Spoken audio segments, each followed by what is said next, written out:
Welcome to Burlap Teachers. Enjoy the video.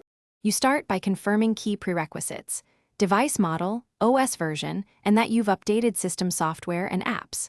Once done, make sure you have an active passcode or biometrics because many systems hide notifications without Secure Lock enabled. Now open Settings and go straight to Notifications. That's where the master switch is live. You'll toggle global visibility first, then refine app-level controls. Don't skip the security check. Visible notifications are often tied to lock screen protection. You'll continue by adjusting each app's notification settings so only relevant messages show. For each app, tap it and enable Show on Lock Screen or Allow Notifications. This directly controls visibility. Then choose the alert style, banners, alerts, or badges, based on how intrusive you want notifications to be. Next, set previews to always when unlocked or never. This controls content visibility on the lock screen. Make sure to balance convenience with privacy.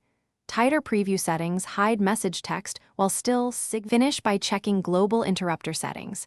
Ensure Do Not Disturb or Focus modes aren't silencing lock screen alerts. Then send yourself a test message and observe whether the lock screen shows the notification and preferred preview style. If nothing appears, reboot the device to clear temporary glitches. If problems persist, reset app notification settings or install pending OS updates. One key troubleshooting tip: toggling the app's notifications switch off and back on often resolves permission glitches without deeper resets. Thanks for watching. Consider subscribing if this video helped you.